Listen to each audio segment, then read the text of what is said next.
महत्व रखता है।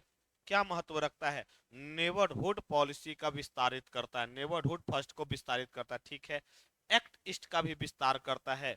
पूर्वोत्तर राज्यों का विस्तार नहीं, विकास करता है। पूर्वोत्तर राज्यों का विकास को बढ़ावा देता है। चीन के विस्तार को रोकता है, चीन के विस्तार को रोकता है, ठीक है। तो ये भी ऑब्वियस बात है, तो भारत इसके साथ संबंधों को बढ़ाना चाहता है, तो ये भी सही है। ये भी चारों रूपों में ये आंसर से, ये विस्तार शब्द नहीं आएगा, विकास आएगा। विस्तार का मतलब होता है अपने क्षेत्रों का विस्तार करना, विस्तार की जगह विकास शब्द आएगा। तो आंसर क्या हो जाएगा? एक, दो, तीन और चार। अगर यही, अगर विस्तार को ही अगर कह दिया जाए तो एक दो चार, और एक दो चार किसी में नहीं है, तो इसके अनुसार तो आंसर ई हो जाएगा, ठीक है। अगला क्वेश्चन आते हैं क्वाड। क्वाड बड़ा इंपॉर्टेंट है। क्वाड से संबंधित देखिए, क्वाड से संबंधित कथन नहीं है। हिंद प्रशांत क्षेत्र में शांति तथा स्थिरता को स्थापित करता है, ध्यान रखिएगा। क्वाड जो है, क्वाड जो संगठन है, ठीक है, चतुष्कोणीय संगठन है, जो यहाँ पर ध्यान रखिएगा, भारत, ऑस्ट्रेलिया, अमेरिका और जापान, ठीक है। भारत, अमेरिका और जापान, ये है क्वाड, ध्यान रखिएगा। तो हिंद प्रशांत क्षेत्र में शांति एवं स्थिरता की बात करता है। इंडो पैसिफिक क्षेत्र में, इंडो पैसिफिक क्षेत्र में शांति और स्थिरता की बात करता है। और इसी के साथ एक और क्वाड बना है, जिसको आप I2U2 कहते हैं, जिसको कहते हैं नया क्वाड। अगर कहेगा क्वाड और नया क्वाड में, तो नए क्वाड में इसमें चार सदस्य तो आपको दिख रहा है, भारत, अमेरिका, ऑस्ट्रेलिया और जापान। और याद रखिएगा, ये याद रखिएगा, ऑस्ट्रेलिया और अमेरिका के साथ भारत का 2+2 वार्ता भी है। अमेरिका और भारत के बीच में 2+2 मंत्री स्तरीय वार्ता भी है। 2+2 मंत्री स्तरीय वार्ता का मतलब है कि रक्षा और विदेश मंत्रालय, रक्षा और विदेश मंत्रालय, और चाइना इसको नाटो के रूप में स्क्वाड को देखता है, चाइना इसे पसंद नहीं करता है। एक है नया क्वाड, आई, दो आई है, एक है इंडिया, एक है इंडिया और एक है इजराइल, ठीक है। और U2 का मतलब हो गया USA और UAE, यूएई, यह है पश्चिमी एशिया का क्वाड, ठीक है। आप इसको कह सकते हैं नया क्वाड, इसको नया क्वाड की भी संज्ञा दिया गया है, ठीक है। तो करा हिंद प्रशांत क्षेत्र में भारत की भूमिका का विस्तार होगा, ये भी सही है। चीन की भूमिका पर नियंत्रण करने के लिए किया गया है, चीन की भूमिका पर नियंत्रण करने के लिए किया गया है। तो एक्चुअली विश्व, ये हिंद प्रशांत क्षेत्र में शांति और स्थिरता को बढ़ावा देगा, ये सही है। हिंद प्रशांत क्षेत्र में विस्तार नहीं है, हाँ, भारत की भूमिका को बढ़ावा मिलेगा, इसमें कहीं कोई दो राय नहीं है।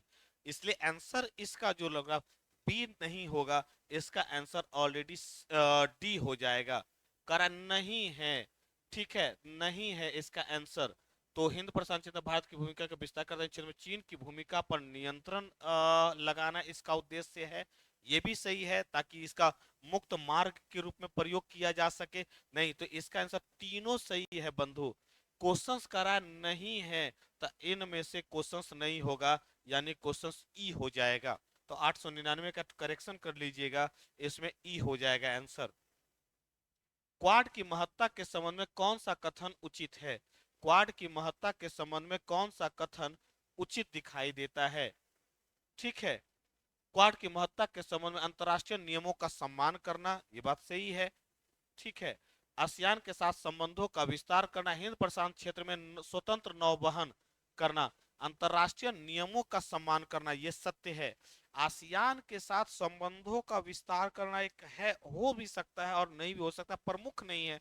लेकिन चीन को कंट्रोल करने के लिए क्वाड के सदस्य देश आसियान देशों के साथ बेहतर से बेहतर संबंध स्थापित करना चाहते हैं, जिसमें ऑस्ट्रेलिया चाहता है कि हम इसका सदस्य बन जाए, ठीक है। भारत भी लगातार आसियान के साथ, आसियान देशों के साथ मुक्त व्यापार करने की कोशिश कर रहा है, और कई देशों के साथ स्थापित भी कर लिया मुक्त व्यापार समझौता। हिंद प्रशांत क्षेत्र में स्वतंत्र नौवहन, ताकि चीन को कंट्रोल किया जा सके। तो कहना कौन सा कथन उचित है? तो तीनों उचित है बंधु, तो इसलिए आंसर हो जाएगा डी। संघाई, भंगाई नहीं है, तो टेक्निकल मिस्टेक है ये। तो संघाई, संघाई सहयोग संगठन यानी एससीओ के संबंध में। अच्छा, एससीओ जो संगठन है ना, वो मध्य एशियाई देशों का संगठन है।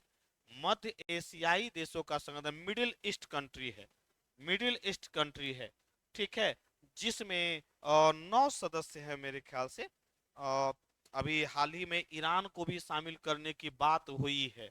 भारत भी इसका सदस्य एससीओ का। कुछ दिन पहले सम्मेलन भी हुआ था एससीओ का। क्लियर? तो मध्य एशियाई देशों का संगठन है, बात सही है। इसका उद्देश्य सीमावर्ती क्षेत्रों में तैनात सैनिकों की संख्या में कमी करना, क्षेत्रीय सुरक्षा को बढ़ावा देना है। देखिए इसका, ये तो सत्य है, और क्षेत्रीय सुरक्षा को भी बढ़ावा देना है, लेकिन इसका कतई ये उद्देश्य नहीं सीमावर्ती क्षेत्रों में तैनात ये सैनिकों की संख्या में कमी करना। इसका उद्देश्य है, हाँ, ये कह सकते हैं कि दोनों के बीच, सदस्य राष्ट्रों के बीच में है जो सम्मान की भावना हो। सदस्य राष्ट्रों के बीच में एक दूसरे के संप्रभुता का सम्मान भले है, एक दूसरे की संप्रभुता का सम्मान है। अब जैसे चाइना ने है जो अपनी सीमा में है जो सैनिकों की संख्या बढ़ा दिया, तो भारत ने भी अपनी सैनिकों की संख्या बढ़ा दिया। क्लियर? तो यह कथन सत्य नहीं दिखता, उचित जान नहीं पड़ता है। बाकी यह दोनों कथन सत्य जान पड़ता है, क्षेत्रीय सुरक्षा को बढ़ावा देना। एससीओ का महत्व भारत के लिए नहीं है, भी भू राजनीतिक संतुलन को बढ़ावा देना, ये सही है। अब भारत एससीओ के माध्यम से मिडिल ईस्ट तक जाना चाहता है, इसलिए चाबहार बंदरगाह से होते हुए, अफगानिस्तान से होते, आईएनएसटीसी रोड के माध्यम से होते हुए मध्य एशिया तक, और मध्य एशिया से यूरोप भी भारत जाना चाहता है। इसे लगातार प्रयासरत है, और हाल ही में G20 सम्मेलन में यह घोषणा भी हुआ था, और एक रोडवेज के लिए एक तैयार भी किया जा रहा है कि एक मार्ग तैयार किया जाए कि पश्चिम एशिया से होते हुए यूरोप तक पहुंचने का। ठीक है, यह मध्य एशिया के साथ संपर्क को बढ़ावा देता है। आर्थिक अतिवाद को रोकने संबंधी इसका निर्माण नहीं हुआ है, इसका निर्माण क्षेत्रीय सुरक्षा को बढ़ावा देने के लिए किया गया है। तो यह क्वेश्चन, दोनों क्वेश्चन सत्य है और यह क्वेश्चन असत्य है। ठीक है, तो यह इसका आंसर ऑलरेडी आपको सी दिख रहा है। ब्रिक्स के संगठन से संबंधित कथन है, ब्रिक्स संगठन से संबंधित कथन है। इसका गठन 2009 में हुआ था, येकाटेरिनबर्ग में है जो इसका पहला सम्मेलन हुआ था, ब्रिक्स सम्मेलन का। अच्छा, ये ब्रिक्स है, ब्रिक्स है, ब्राजील, रसिया, इंडिया, चाइना, साउथ अफ्रीका। पहले ब्रिक्स था, बाद में ब्रिक्स हो गया। इसका उद्देश्य आर्थिक विकास को बढ़ावा देना। एनडीबी की स्थापना, एडीबी नहीं, एनडीबी की स्थापना की गई है। एनडीबी, न्यू डेवलपमेंट बैंक बनाया गया है, जिसको ब्रिक्स बैंक भी कहते हैं। एनडीबी बनाई है, बहुपक्षवाद पर आधारित है। ठीक है, यानी सभी पक्षों को समान महत्ता देता है। तो 1 2 4 सत्य है, 3 असत्य है। तो कह रहा है कौन सा कथन सत्य है, तो इसमें देखिएगा 1 2 4 सत्य है, बाकी 3 असत्य है, तो इसलिए आंसर ऑलरेडी ए हो जाएगा।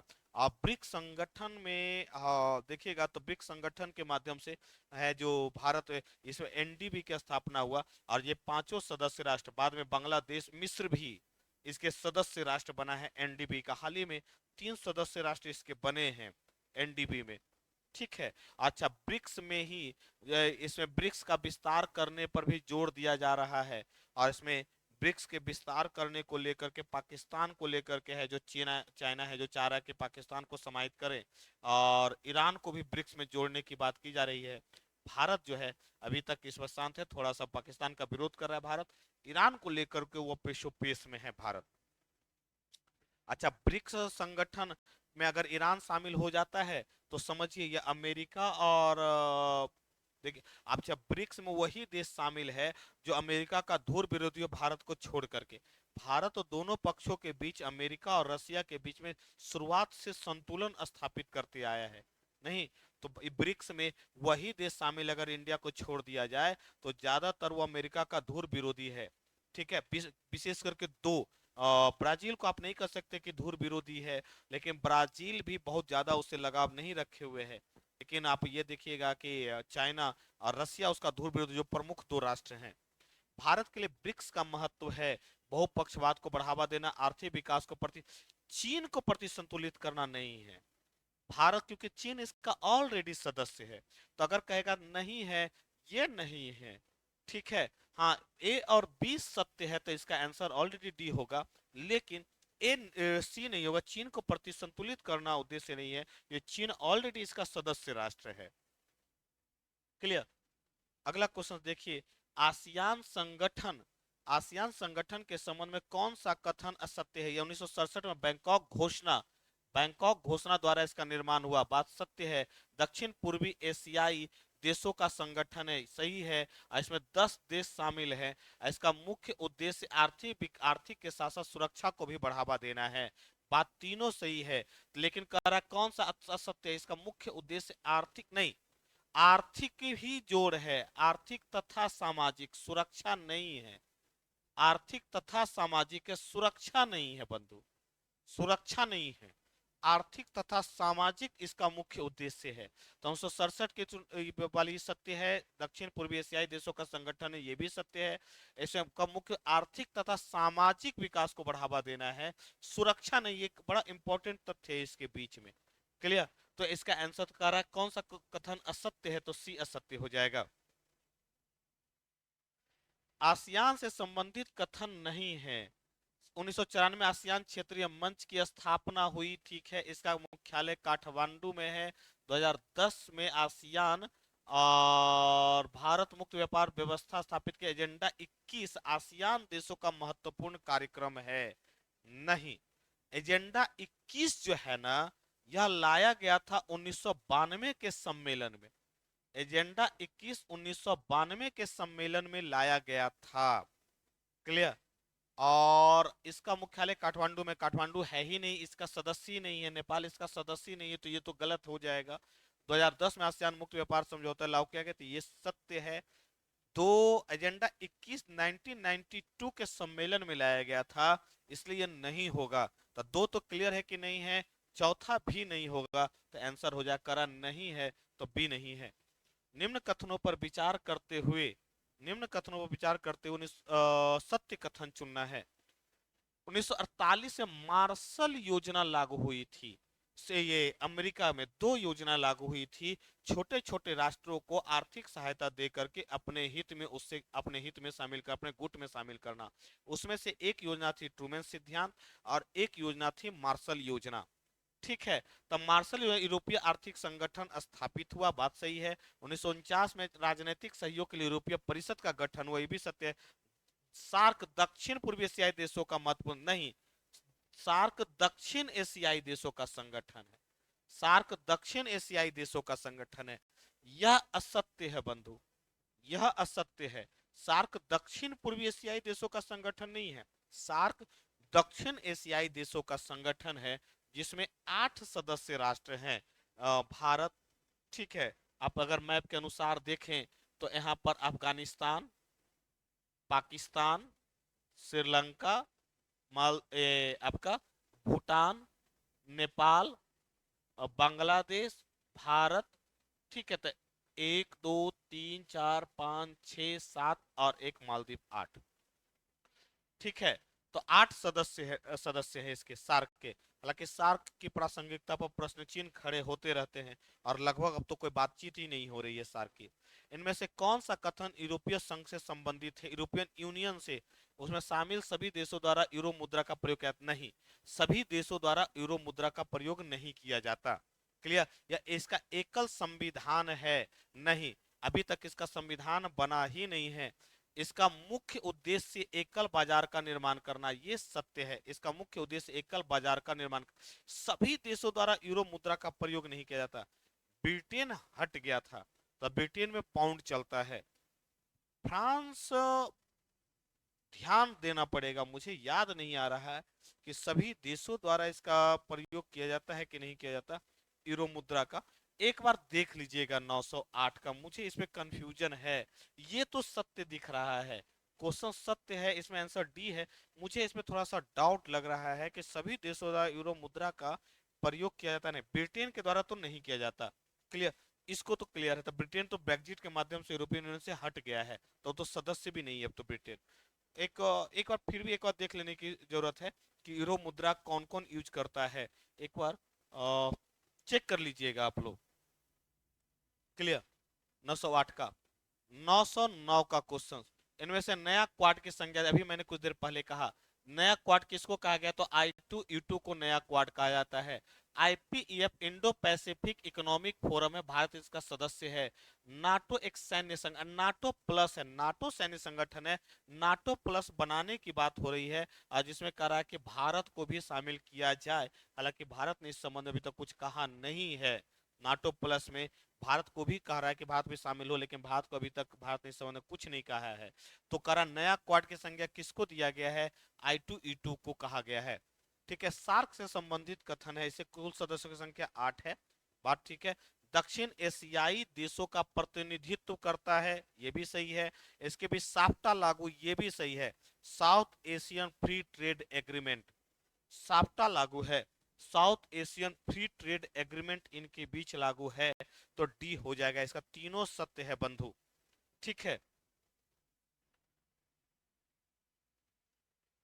दक्षिण एशियाई देशों के, दक्षिण एशियाई देशों दक्षिण एशियाई देशों के संबंध में कौन सा कथन असत्य है? दक्षिण एशियाई देशों के संबंध में कौन सा कथन असत्य है? दक्षिण एशियाई देशों के संबंध में, इन देशों के मध्य के बीच अच्छा, दक्षिण एशियाई देश में कौन कौन शामिल है? दक्षिण एशियाई देश में कौन कौन शामिल है? तो भारत नहीं, पाकिस्तान, आपका मालदीव, आपका बांग्लादेश नहीं, आपका नेपाल, भूटान, आपका श्रीलंका, ये दक्षिण एशियाई देशों में। म्यांमार नहीं है दक्षिण एशियाई देशों में। तो इनके बीच समान राजनीतिक प्रणाली पाई जाती है, लगभग देशों के बीच समान राजनीतिक प्रणाली पाई जाती है।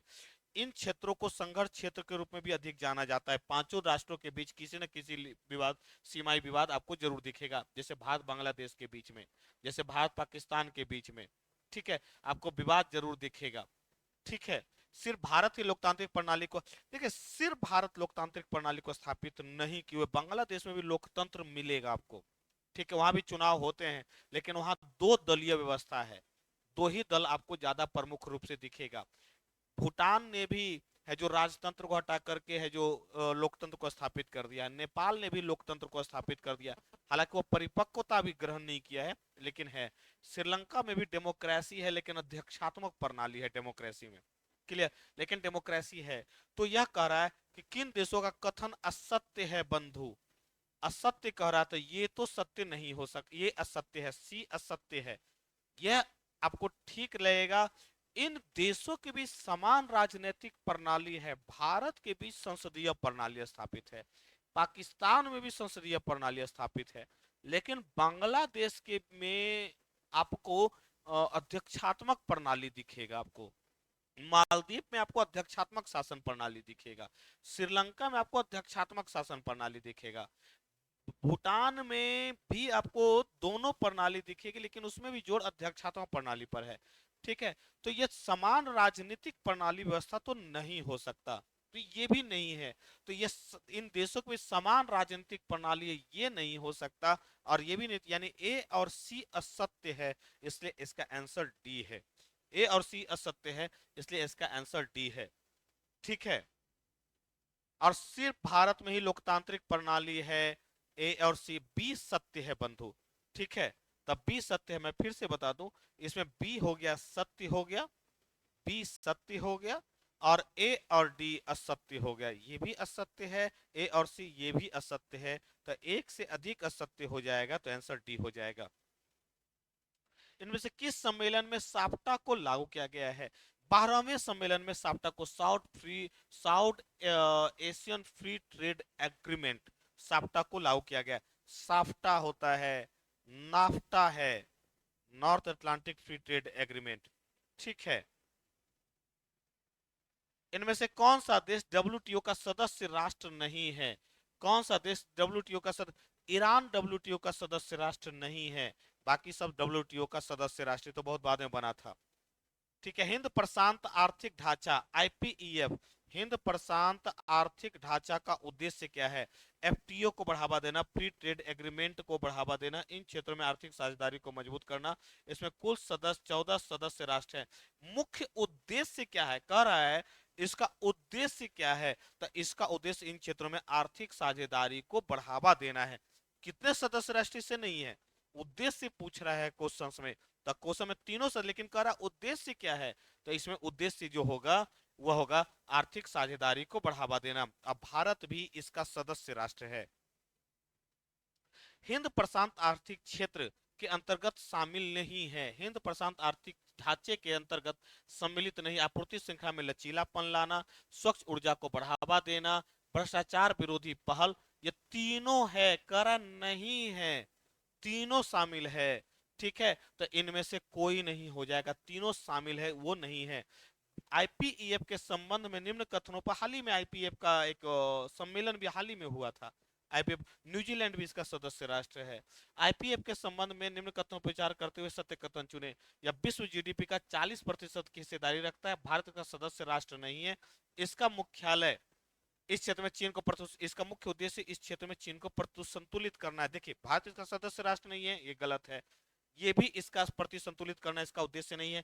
इसका उद्देश्य है जो इंडो पैसिफिक क्षेत्र में आर्थिक विकास साझेदारी को बढ़ावा देना। क्लियर? तो यहाँ ये जरूर है कि विश्व की कुल जीडीपी का, क्योंकि अमेरिका भी इसका सदस्य राष्ट्र है, भारत भी इसका सदस्य राष्ट्र है, ठीक है, जापान भी इसका सदस्य, या कुल जीडीपी का 40% की हिस्सेदारी रखता है। यह सदस्य, यह है सत्य कथन है, इसलिए ये सत्य हो जाएगा ए, बाकी दोनों असत्य हो जाएंगे।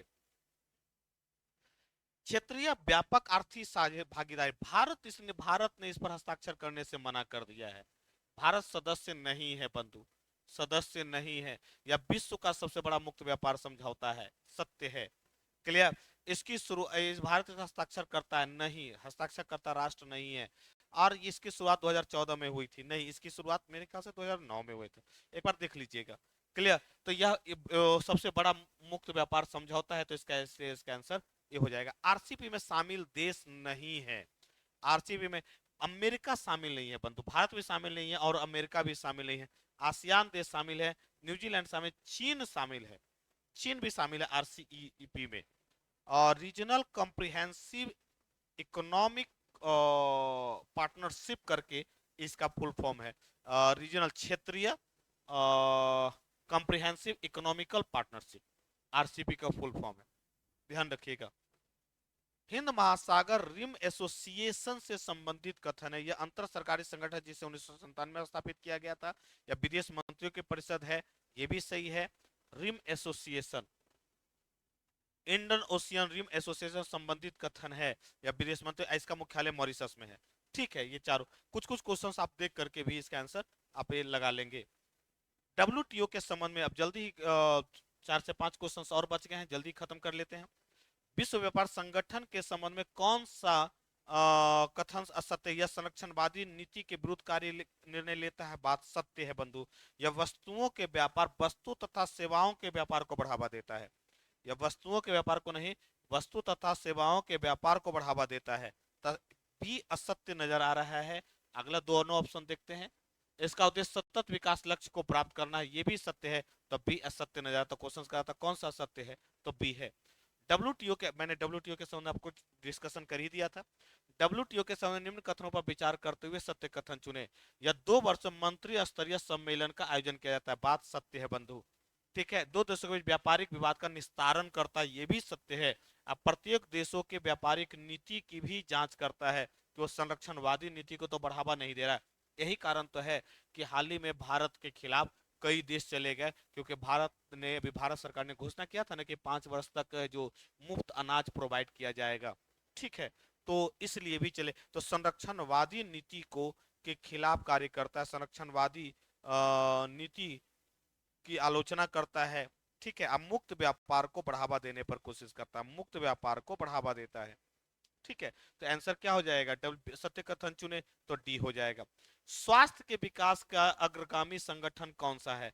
स्वास्थ्य के क्षेत्र को कौन बढ़ावा देता है? हम लोग बार बार सुन रहे हैं, कोविड-19 के दौर में तो काफी चर्चा में आया था। WHO नहीं, कौन बढ़ावा देता है? तो WHO।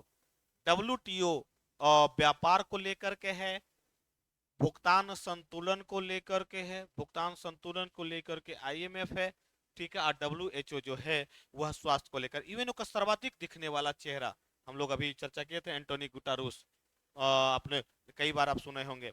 ठीक है। उसके पहले कोफी अन्नान, उसके बाद आपको अभी हाल ही में दक्षिण कोरिया के भी जो बने हुए थे, मैं उनका नाम भूल गया, बान की मून, वान की मून भी रहे हैं। ठीक है। तो अभी हाल ही में एंटोनी गुटर, तब महासचिव चेहरा बड़ा इंपॉर्टेंट, वो हमेशा चर्चा में रहता है, और यही है जो सभी राष्ट्रों के बीच संबंधों को, यूएनओ को प्रभावशाली बनाने की कोशिश करता है। क्लियर। 924 सेकंड, लास्ट क्वेश्चन देख लेते हैं। यूएनओ से संबंधित, यूएनओ से संबंधित यूएनओ से संबंधित संगठन तथा उसके कार्यों के संबंध में कौन सा मिलान सही है? रासायनिक हथियारों पर रोक लगाता है, सत्य है। OHCHR मानवाधिकार संरक्षण है, यूएनडीपी विकास कार्यक्रम को, तीनों कथन सत्य है बंधु। ठीक है, जरूर से। और लास्ट क्वेश्चन, इनमें से कौन सा राष्ट्र यूएनओसी का स्थायी सदस्य है? नहीं है, अस्थायी सदस्य नहीं है। तो भैया है कौन? है कौन? तो है अमेरिका, चीन, ब्रिटेन, फ्रांस और रूस। बाकी इसके अलावा जो भी होगा वो नहीं होगा, तो जापान नहीं है। तो 925 का आंसर ऑलरेडी बी हो जाएगा। तो यहाँ तक हमने यूएनओ के संबंध में सारी चर्चा कर दी है। 926 से लेकर के अगले वीडियो में हम आपको प्रोवाइड करा देंगे अंतर्राष्ट्रीय घटनाक्रम सम्मेलन और विविध, यानी शीत युद्ध और शीत युद्ध से संबंधित जितने उसके बाद जितने भी हुए हैं सारे घटनाक्रमों को हम चर्चा कर लेंगे। तो 926 से हम आगे चर्चा करेंगे। तो आज के लिए आपको, मुझे ये लगता है कि आपको ये थोड़ी सुविधा देगा रिविजन्स करने में। तो आप लोग इसको एक बार देख लीजिएगा एग्जाम के पहले, क्योंकि जल्दी 1 से 2 दिनों में आप लोग का पीजीटी का एग्जाम भी हो जाएगा। ठीक है। तो आप लोग एक बार रिविजन्स के रूप में आप इसको एक बार जरूर वीडियो को देख लीजिएगा, सब्सक्राइब कीजिएगा, शेयर कीजिएगा। धन्यवाद।